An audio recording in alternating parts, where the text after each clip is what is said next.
France's giant flying boats emerged from a specific historical mindset shaped by the aftermath of the First World War and the geographic reality of a global maritime empire. In the early 1920s, French naval strategists believed that the next major conflict would once again hinge on sea control, convoy protection, and the safeguarding of long colonial supply routes. Aviation, still relatively young, was not yet seen as an independent decisive force, but as an extension of naval power. Flying boats fit perfectly into this worldview. They could patrol oceans like cruisers, remain aloft for long hours, and operate without vulnerable land bases. For a nation with coastlines on two seas and overseas territories scattered across the globe, the logic seemed unassailable. During this period, France lacked the dense network of long concrete runways that would later define modern air power. Water, by contrast, was everywhere. Lagoons, rivers, and sheltered bays offered natural operating bases that required little construction and could not be easily neutralized by bombing, at least in theory. The French Navy therefore encouraged industry to think big, durable, and maritime. Endurance, seaworthiness, and crew habitability became more important than speed or altitude. These priorities would deeply influence every design decision that followed. Manufacturers such as Latte Cowrie Breguet and Chantiers Aero Maritimes de la Seine were drawn into this vision through government contracts and naval specifications. Their engineers were often influenced by shipbuilding traditions as much as aviation practice. Hulls were designed like boat keels, with careful attention to hydrodynamics. Internal spaces were divided into compartments, not unlike those of surface vessels. Crews were expected to live inside these aircraft for many hours, sometimes more than a full day, conducting patrols over empty seas where the greatest enemy was fatigue rather than combat. By the late 1920s and early 1930s, these ideas began to materialize in increasingly ambitious prototypes. Each new design was larger than the last, pushing the limits of what contemporary engines and materials could support. 4 engine configurations became standard, not to achieve high speed, but to ensure reliability over water. If one engine failed far from base, the aircraft could still limp home. This conservative philosophy reflected naval caution rather than aerial aggression. As Europe edged toward renewed tension in the mid-1930s, France doubled down on its commitment to large flying boats instead of rethinking the concept. Naval doctrine still emphasized reconnaissance and presence rather than air combat. The memory of submarine warfare in the First World War loomed large, and the flying boat was seen as a perfect counter.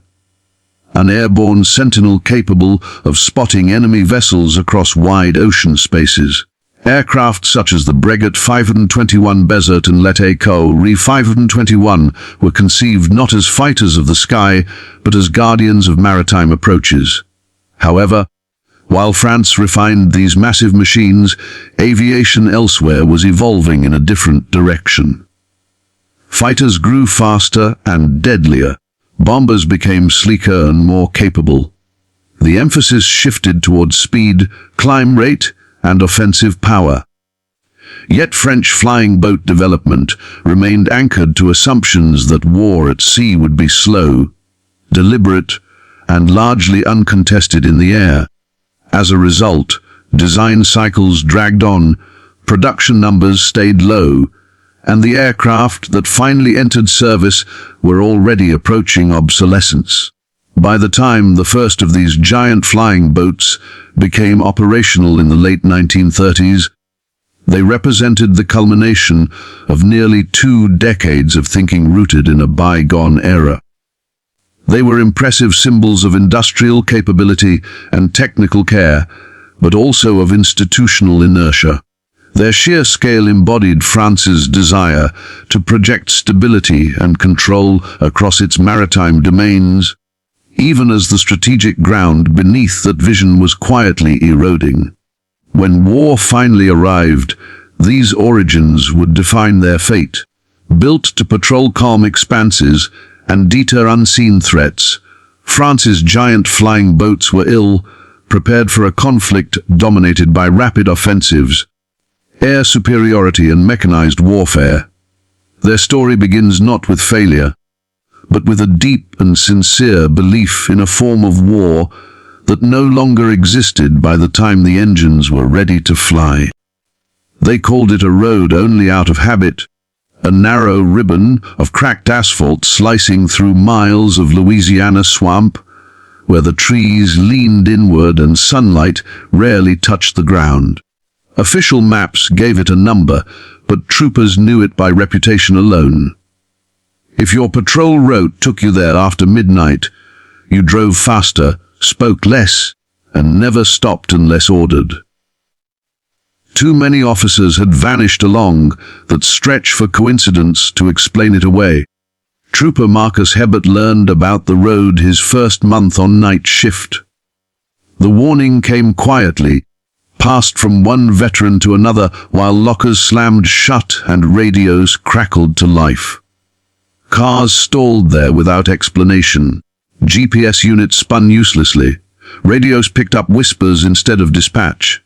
And sometimes, troopers arrived at roll call the next day, unable to remember entire hours of their shift, their uniforms soaked with swamp water they couldn't explain. Marcus didn't believe in ghost stories, but belief didn't matter the night his cruiser engine died right in the middle of that stretch. One moment he was rolling at 55, the next the dashboard went black and the engine coughed into silence. The swamp closed in immediately. Fog drifted low over the road, thick enough to swallow his headlights. When he reached for the radio, it hissed with static so loud it hurt his ears.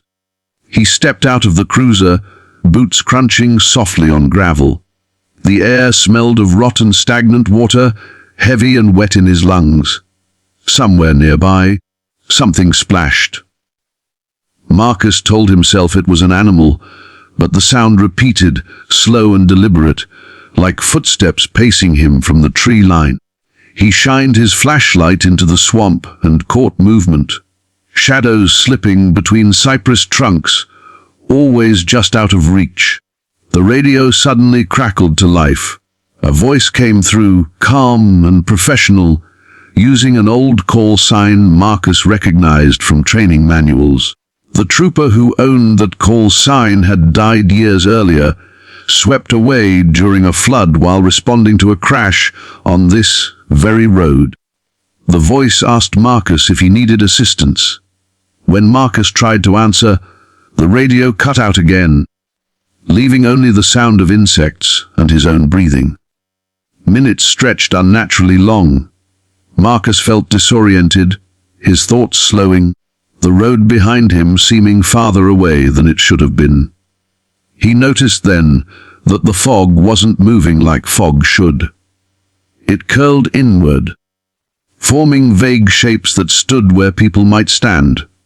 His flashlight flickered, and for a split second, he saw a cruiser parked ahead of him, an older model, half sunk into mud, its light bar dark. Blinking hard, he looked again. The cruiser was gone. When his engine finally roared back to life on its own, Marcus didn't question it. He climbed in, slammed the door, and drove until the swamp thinned and the road widened, not stopping until the sun began to rise. At roll call, supervisors noticed his uniform smelled of swamp water, his boots stained dark with mud. Marcus couldn't explain how it got there. Worse, he couldn't account for nearly 40 minutes of his shift. Other troopers had similar stories. Some remembered voices guiding them off the road and back to safety. Others recalled seeing fellow officers standing motionless among the trees, Uniforms faded, faces pale, eyes reflecting light too brightly. A few never came back at all. Their cruisers were found days later, engines cold, doors open, radios softly humming. Official reports blamed accidents, disorientation, equipment failure. Unofficially, the road earned a new rule. No solo patrols, no stops, no responses unless lives were clearly at risk. Even then, dispatch kept units moving through quickly, as if lingering too long invited something to notice. It began as a routine transport, the kind Louisiana state troopers handled without a second thought. Trooper Nathan Collier picked up the prisoner just after sunset from a rural parish jail, tucked between sugarcane fields and swamp. The man had been found wandering along a back road, barefoot, clothes torn and soaked, unable or unwilling to explain where he came from. He hadn't resisted arrest. He hadn't spoken at all. He had only stared, eyes unblinking, reflecting light in a way that made the deputies uneasy. Nathan secured him in the back of the cruiser and started the long drive toward Baton Rouge. The sky darkened fast, swallowing the last strip of orange on the horizon.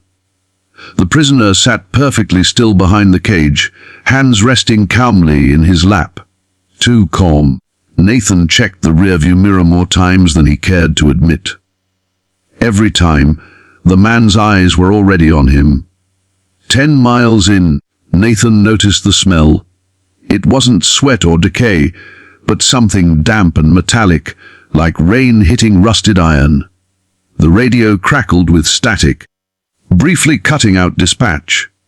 When it came back, the dispatcher's voice sounded distant, distorted. She asked Nathan to confirm his status. Before he could answer, the prisoner leaned forward, close enough for Nathan to feel his breath on the back of his neck. "You shouldn't take this road," the man said softly. Nathan nearly swerved. It was the first time the prisoner had spoken, his voice low and smooth, carrying an accent Nathan couldn't place. He ordered the man to sit back, to keep quiet. The prisoner obeyed instantly, folding back into stillness like a machine powering down. The road narrowed as swamp pressed in on both sides. Cypress trees loomed overhead, their branches hanging like broken ribs. Nathan felt the sensation of being watched grow stronger with every mile. When he glanced into the mirror again, the prisoner was smiling, not wide, not friendly, just enough. Nathan radioed dispatch to request another unit meet him halfway. Static answered. Then a voice came through. Not dispatch, but something layered beneath it, whispering half, words that made his skin crawl. The dashboard lights flickered. The engine stuttered once, then stabilized. A sharp clang echoed from the back seat. Nathan pulled over instinctively, heart pounding. He exited the cruiser, weapon drawn, and approached the rear door. The prisoner was no longer seated. He was standing, crouched low despite the cage, hands gripping the metal bars. Nathan froze. The man's wrists were bent at unnatural angles, the bones shifting under the skin as if they weren't meant to be there. "You left the water?" the prisoner said. "That was your mistake." The cuffs snapped. Nathan stumbled backward as the man straightened, joints cracking loudly. His face seemed to change in the flashing lights, features blurring, eyes darkening, until they reflected nothing at all. The swamp went silent, insects cutting off at once. Nathan raised his weapon, but before he could fire, the lights died. When they came back, the cruiser was empty. Backup arrived 20 minutes later. They found Nathan standing barefoot in the road, uniform soaked to the waist, gun missing, eyes glassy and unfocused. He kept repeating the same sentence over and over. He wasn't built for the road. Nathan survived, but he never returned to duty. Doctors called it shock. The department called it an equipment failure and closed the case quietly. No prisoner matching the description was ever logged into the system. No fingerprints, no name. Months later, another trooper reported transporting a silent suspect along the same route. The dash cam footage showed the back seat empty the entire time. Yet the audio captured a second voice breathing calmly behind the cage, whispering directions off the road and toward the swamp.